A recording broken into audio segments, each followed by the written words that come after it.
papa a laissé monter sa colère dans une école en allant voir le directeur qui l'a menacé et a cassé le bureau du directeur à coups de pied. C'est l'histoire d'un père qui vit donc à Bergerac. Son fils de 6 ans, scolarisé en classe de CP, a donc été mis à nu, lui et une autre petite fille, dans un atelier pédagogique d'apprentissage à la sexualité. L'enfant décrit de manière précise les conditions dans lesquelles il a été sélectionné devant toute la classe pour être totalement déshabillé avec une autre camarade dans le but de montrer à toute la classe de CP où le pénis du garçon devait rentrer, et donc l'atelier consistait à ce que les deux enfants de 6 ans se touchent mutuellement nus afin de montrer à toute la classe et d'encourager tout le monde à pouvoir participer.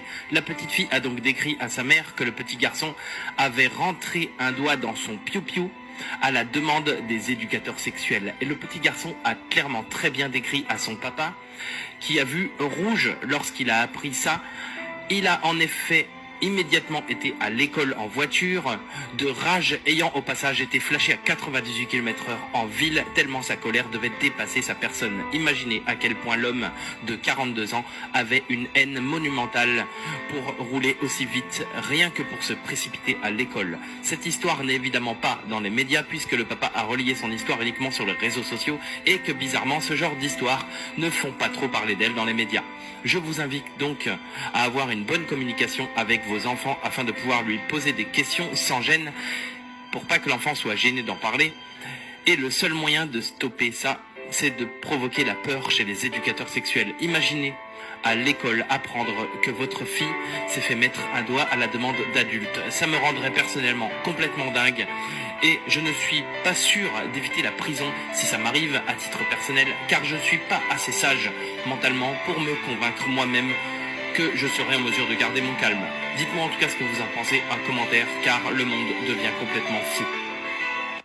On est venu expliquer à des enfants de 9 à 10 ans ce qu'était la fellation, la sodomie, le cunnilingus, le changement de sexe ou encore le caressage de testicules. Donc concrètement, ça veut dire quoi, et ça les parents doivent le savoir. On est en train de traumatiser les enfants et de faire tout l'inverse de l'objectif que l'on s'est fixé, à savoir que si l'enfant, à travers sa deuxième figure d'autorité, parce que la figure d'autorité de l'enfant, c'est le parent et l'école. D'accord? La maîtresse, elle me dit quelque chose, forcément, ça a valeur de quelque chose d'acquis pour moi, en laquelle je dois croire. Donc, quand l'enfant, il va être confronté à un prédateur sexuel, alors qu'on lui a dit qu'il était possible de faire... Alors, j'espère que les parents n'ont pas la radio allumée, et si c'est le cas, je les invite à baisser le son et faire en sorte que les enfants n'entendent pas, parce que je ne voudrais pas moi-même effracter les enfants. Mais quand on vient dire à un enfant, tu peux faire le sexe dans les fesses, tu peux caresser les testicules, qu'est-ce qui se passe? Eh ben, on les expose davantage aux prédateurs, et en plus de ça, et c'est ce que disent aussi les spécialistes, moi je m'en fais le porte-voix tout simplement, on va inciter, en fait, donner envie aux enfants d'essayer. Et ça a été le cas dans une autre école qui est située dans le sud de la France, dans le 34, où on a des élèves à qui on a expliqué la masturbation et l'éjaculation, qui sont allés essayer, à leur tour, dans les toilettes collectives. Donc c'est extrêmement préoccupant, Nicolas. Putain. Metzeger, il doit être déjà en train de s'exciter. Il est déjà en train de taper sur le sein, tu vois ce que je veux dire. Non, mais sinon, je trouve que c'est sympa quand même chez vous en France. Vous pouvez toucher des gosses, vous pouvez violer des gonzesses, tuer des gens. Vous n'allez même pas en prison. T'es même pas obligé de t'arrêter quand la police te le demande. Bon, au pire, on fera une marche blanche pour toi, tu vois. D'ailleurs, le flic qui aura tiré, t'inquiète pas, on le mettra en prison.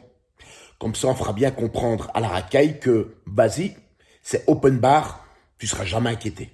Sinon, toi, le rageux, tu fais quoi contre tout ça, Hein? Ah, l'histoire de toucher des gamins, ça te parle? Ah ouais, je comprends. L'autre jour, dans une émission à la télé, il posait la question suivante. À quoi est dû le succès de Cyril Hanouna? Ben, j'ai déjà vous donné une partie de la réponse, les voix. Quand on voit en France l'abaissement du niveau intellectuel de la population, ben, faut bien avouer que ça lui fait un sacré potentiel d'audience, hein.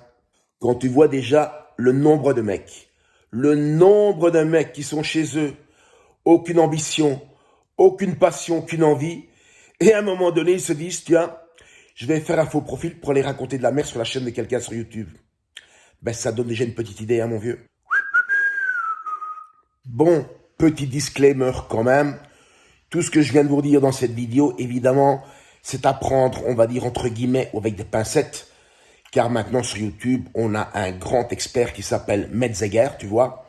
Bon, il connaît rien sur rien, Mais il a toujours un avis sur tout, tu vois ce que je veux dire. Eh, Metzeger, je vais dire un truc. Bon, écoute bien.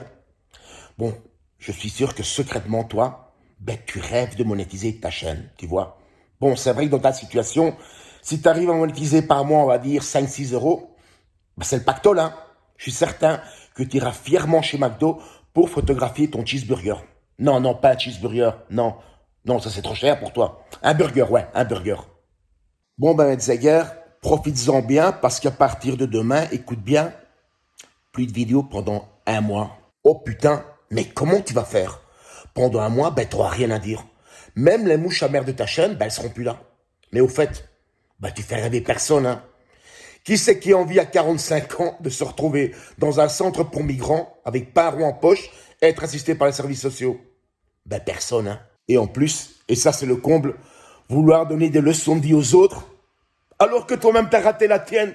Non mais t'es marrant quand même.